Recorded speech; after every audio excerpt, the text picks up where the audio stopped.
The information shared is for educational purposes only. Before taking any action, please seek the advice of a financial or tax professional. Hi there, my name is Rania H. with SpecialNeedsLifePlanning.com. We are on the Vermont State website checking out ABLE accounts, more specifically their own Vermont ABLE account. Our goal today is to do kind of like a walkthrough to learn about their benefits, what they have to offer, how things are set up in Vermont, and to help individuals get comfortable with this platform, with this website, and these offerings. Before we begin, I'd like to just mention that before taking any action, it's important to seek the advice of a of a financial professional. Okay, so the other thing I just wanted to mention before we get into all this is down below, we have access to a webinar, a free webinar where we go through ABLE accounts more in detail. Today, we're going to be jumping around. We might not necessarily spend time, which you will notice, on what makes ABLE ABLE, as opposed to what makes Vermont's website work as a resource.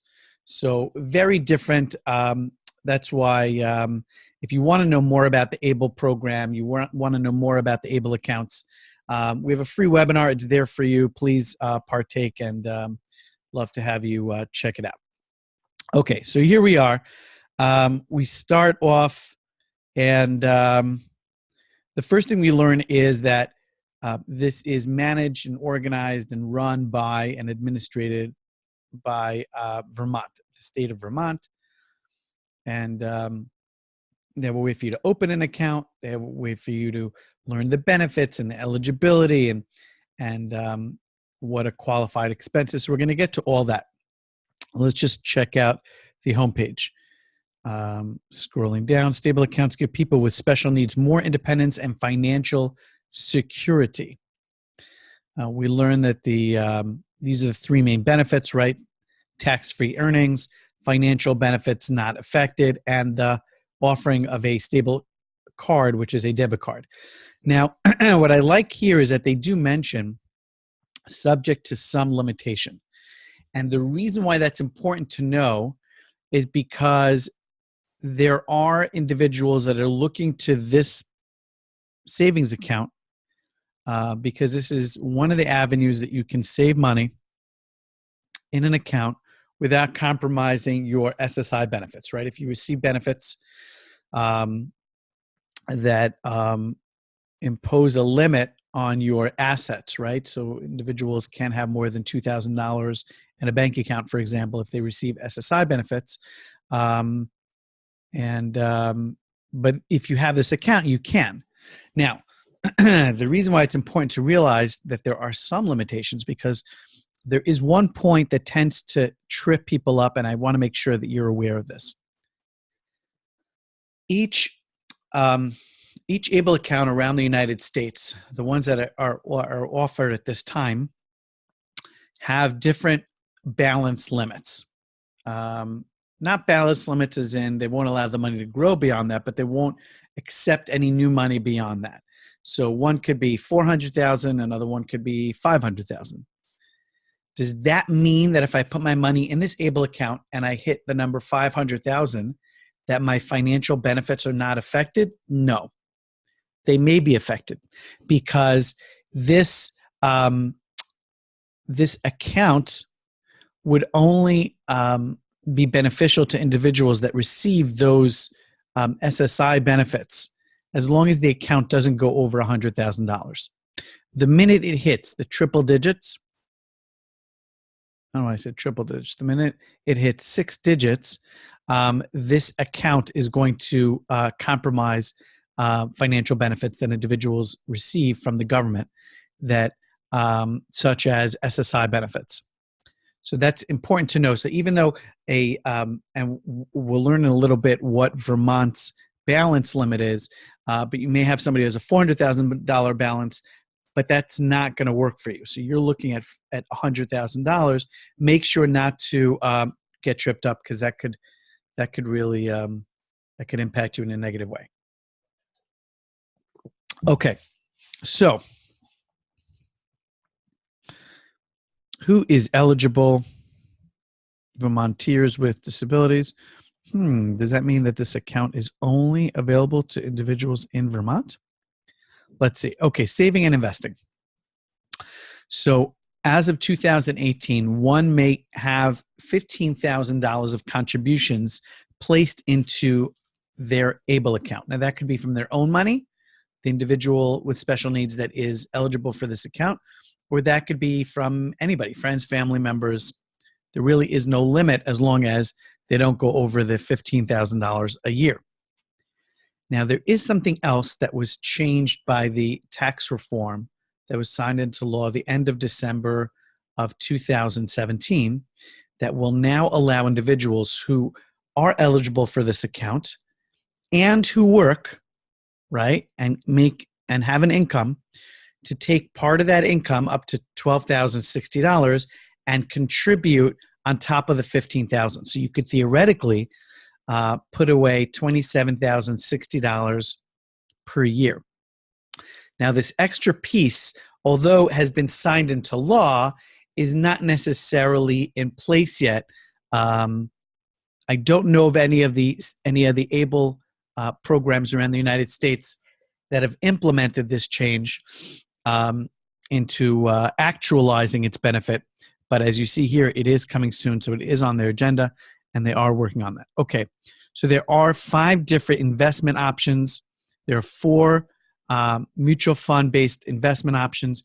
Again, we're not here to comment on is this a good portfolio option or not, just letting you know what is here. And there is also one FDIC insured investment. That's FDIC insured up to $250,000. So for some reason, if you're somebody that doesn't want to be in the market, doesn't want to be, and you want to have this account, that FDIC insured option may be something more for you. Okay, so all right, qualified. Well, let's go to.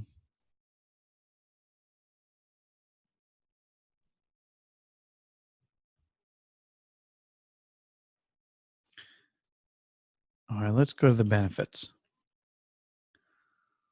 I just want to see if this account is open to individuals outside of Vermont.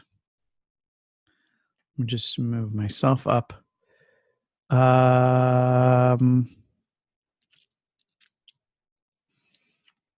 One of the primary reasons.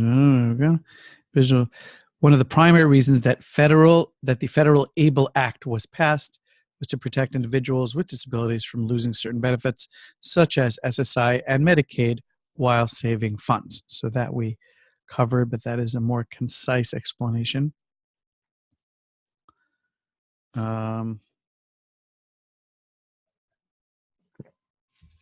Okay, so here, a limited impact on SSI benefits. They discuss what I explained before. This is important.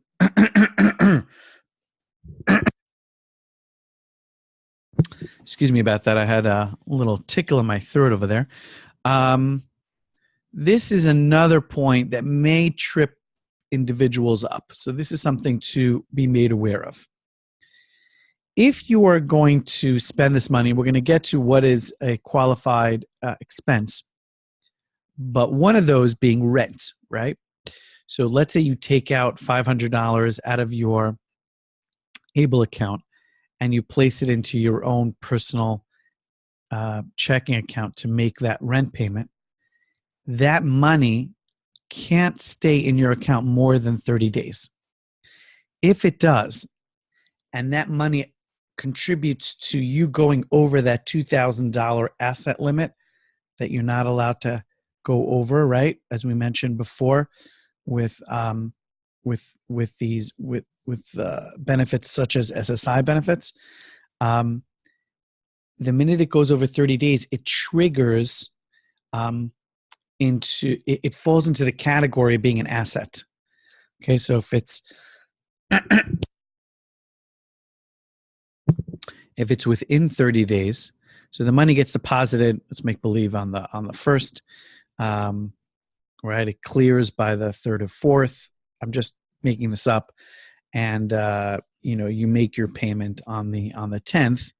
That would be fine, right? You don't have to get stressed out that the second it hits the account, you have to just send it out. But it shouldn't be sitting there for more than a week before you send it out. That's what I would probably say, because a week will give you enough wiggle room if there is an error somewhere. But this is what they're referring to, and if you want more guidance, you could click here, because that is something that can potentially trip somebody up. And then you have something called a stable card, which makes it easier for somebody to put money on a card and then use it. The card is acceptable anywhere MasterCard is accepted. So it is a good way to use the funds, and we're going to address that in a little bit. Just one point on stable cards. For the individual, right? This is not for everybody, but for the individual who's working on this as a life skill to manage an allowance or manage some sort of amount of funds, if you were to put in, let's say, $50 to start or $20 to start, and allow that to be something where somebody's managing the money coming in, the money going out, and just seeing how that money is spent, may be a good way and a good tool to use, but not the only benefit. Okay, don't know what's going on here. So now let's go on to eligibility. That should provide some insight. Okay, we're getting some sort of lag here. I apologize for that.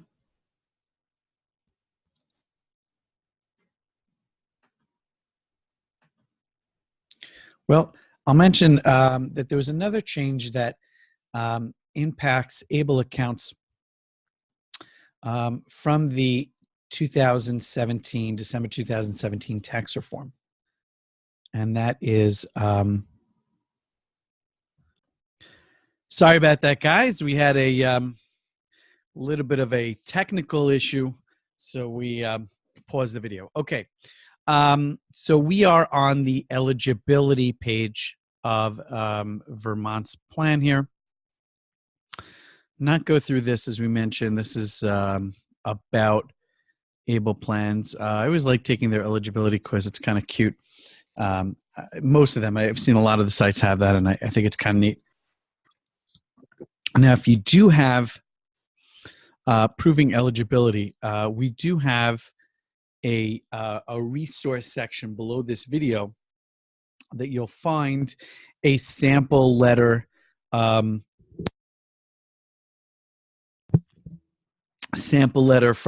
that you can model to use as a to meet this requirement, right? If you have to self-certify the individual or your disability, this is one way to do it, okay? So you could obviously make up your own letter, but if you wanted to model it off something, you could check out what we have below. Okay, so the Vermont, I don't know what's going on here today. The Vermont ABLE account is only available to Vermont residents. Residents of other states may open stable account by visiting. So there is a difference, and one of the differences has to do with the benefits. The fees, I believe, are a little lower, right? So there's like a stable group, and those that are part of that network do benefit from having lower fees, and that's part of the arrangement. For those that are not and still want to partake, you can. The fees are a little higher, but that is something else. Who can open up the account? Okay, so that was eligibility. Let's go to saving and investing. So these are the options. Looks like they use Vanguard. Again, we're not here to comment about the investments, just about the fact that you do have options, and you do have a option called Bank Safe, which is 100% FDIC insured up to $250,000. And if you want to check out the performance, you could click here, and they give you an idea of how you could put you could actually break your money up, right? So you don't have to just go with the growth option. Let's say you say, I do want some growth, but I am a little conservative. You could break things up in whichever way makes you most happy. Or you could have some of the money in Bank Safe and 20% in every single one of those options. It's really up to you. Okay.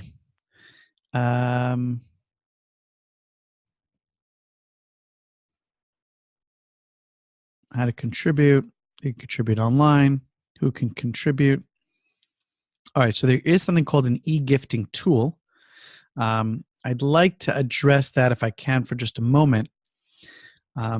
So I've been promoting this idea that I think is kind of neat, and I'd love to get some feedback from individuals that have done this en masse. Because if there's a better way to do it, I'd love to learn. But my thought was, if somebody were to send out a notice, a letter, an email to close friends and family members a month before the individual who owns this account's birth date, or a month before the holidays, probably be nicer if it was somebody who wasn't the individual, him or herself, a relative, a friend, to reach out to this list of people and say, look, you may be thinking about, or maybe wanted to get so and so something for his birthday or for her birthday during the holidays or for the birthday. You may want to consider this as an option. This is a savings account, maybe a two-liner. This is a savings account that allows him or her to get the things she needs. And this is the link to use if it's part of the e-gifting tool, or if not, here's the Vermont address. Here's the account name. Here's the account number. Boom. The easier you make it for people, the more they'll want to, or the more they'll be able to do it. Right? We're all juggling a lot of things. You want me to reach out to somebody? Give me their number. You want me to take care of something? Give me the person's email. If I have to look for it, if I have to figure out where it is, even if it's easily accessible somewhere online, it's just one extra step, and make it easier for the close friends and family members. But the fact that they have this e-gifting tool is really neat. I am reaching out to, there are 3 of these e-gifting type of tools that I know of at this point. I am reaching out to see if I can get a behind the scenes demo so that I can share it with you guys as well. Okay, we talked about contribution limits. This plan, Vermont's plan, has a balance limit of $462,000. Remember, we said if you get those SSI benefits, you don't want to go over $100,000. But if this meets your plan and you would like to do this, there is a balance limit. Now, all that means is that new contributions wouldn't be accepted. I really apologize for the coughing and that stuff. This is, I don't know. Hope I'm not coming down with something. I have little kids running around my house, and they, as people who have little kids running around the house, do learn that you not only are exposed to their germs, but you're exposed to, the 20 other kids that they're in school with or in daycare with. So how to withdraw money. So I had one last question. Withdraw, you can choose fee by electronic transfer. As you can see, I'm doing this first time with you so that I am not using a script. I'm really just going through this. You're seeing how I'm going through this. If you invest, okay, there are no limits on the number of withdrawals you can make. Okay, I like that. And there are no fees. Excellent. That's what I was looking for. Sometimes the only thing I haven't seen is if they allow you to make a withdrawal to a third party. I'm hoping you can. I don't see that here, but that's the only part. Because if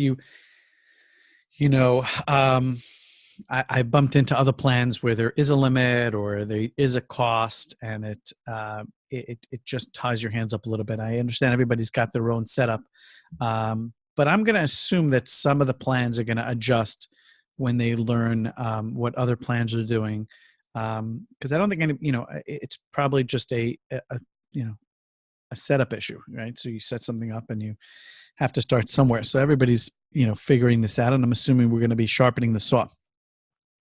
Let's get to qualified expenses. That's something that, so let me just explain one way to understand a qualified disability expense, and then I'll share some of the some of the resources that we have available for you. Okay, so the purpose of this account is to help individuals who are eligible, right? Help individuals with special needs save money and use that money on things that they could benefit from. Okay. Having said that, if the funds are going to go to get extra training for work, great. If the funds are going to go to pay for rent, great. If the funds are going to go send your neighbor down the block on a cruise, not great. So think about it. Gave 3 examples. 2 of those examples help improve the quality of life of that individual with special needs, the account holder, the beneficiary here, directly.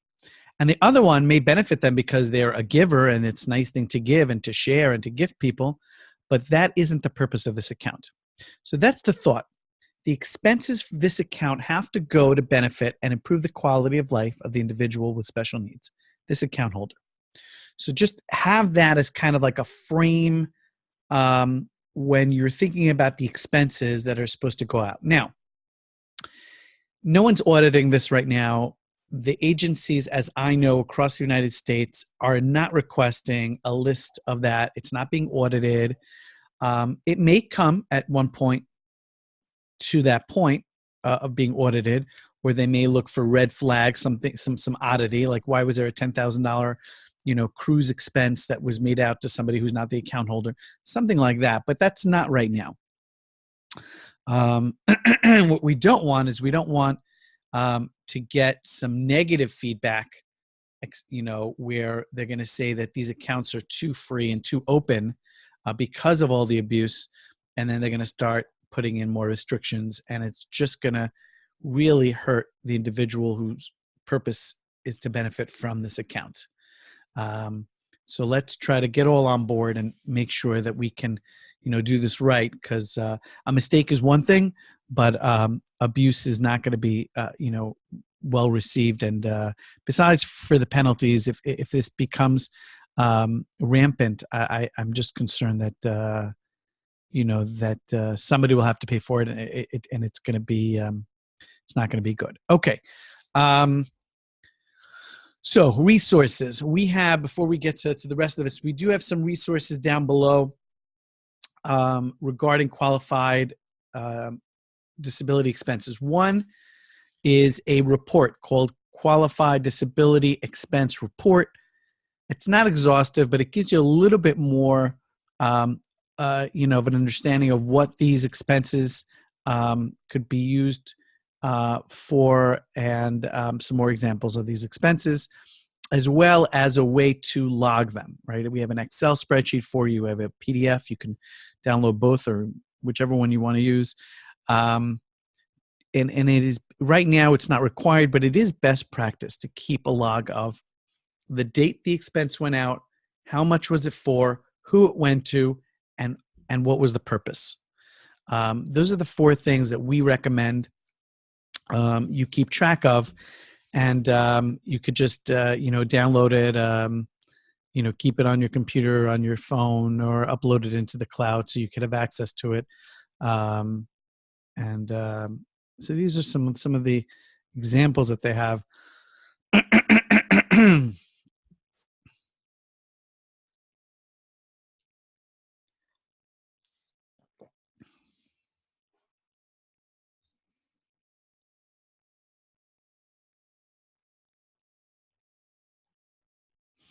I wonder, this is an interesting question. I'm just thinking about it now. So they say that funeral and burial expenses are included here. So the question is, would they allow this account holder to pay for funeral and burial insurance expense? Would they be able to pay an insurance plan so that way that matter of funeral and burial expenses can be covered? I wonder if that would be beneficial. Wonder if that would be allowed. Not sure. Documenting your expenses. Okay. It's up to you to do that. You should check out the plan disclosures. That gives you a lot more of the details behind the plan. You want to know if there's a fee, a late fee. You want to know all those details. Good idea to check that out. And let's just take a look at the resources, and then we'll go to, okay, so there's a brochure. There's a fact sheet. Okay, and then we'll end with contact us, right? It's always good to. Now, if you leave us some questions, comments below, we try to make it, at our business to respond. Again, we can respond to questions about these plans, but not if this component of the plan makes sense for you, because that would be giving you specific advice as per you, the individual or the family. And when I wear my other hat, right, I happen to be a wealth advisor, a financial advisor. When I'm talking to a client of mine, we're on the same page. I know their risk tolerance, how something fits into their greater plan, so I can make a recommendation that's appropriate. In this situation, even if you reach out to Vermont, you reach out to us, you make a comment, you have a question, we can answer questions about these plans, but not necessarily if you broke up the portfolio the right way for yourself, because that would not be something that we can answer. So please leave us questions, leave us comments below. We do have our contact information, info@specialneedslifeplanning.com. Our goal is to do some research, learn and educate individuals about the special needs life planning process. There are many different components. A lot of us are aware of some of those components, be it housing. How do I handle housing? How do I handle, vocational work stuff? But there are a lot of pieces, and we just want to put them together so that you can know what they are and you can tackle them as you wish. Now, if there's something that you want to know more about, you want to learn more about, and please reach out to us, let us know, because our goal, our mission here is to go research and then share and educate that information with others via articles, via videos, via webinars. And we don't claim to know everything, right? We're very comfortable and familiar with part of the process, like the financial, planning process for families and individuals who have special needs. But the other parts, that is what we're there for. And we want to become a resource for you and part of what we call the circle of support. So, and that's why we're doing this. Okay. So if you have questions, this is a really nice list of Q&As, FAQs, they really go through a lot of things, but we covered most of the stuff. All right. let's get to, questions. If you have questions, here you go. Could always reach out to the team over at Vermont. Here's their email address. Here's the phone number. If you're using contact form, please don't put in your social or your birth date.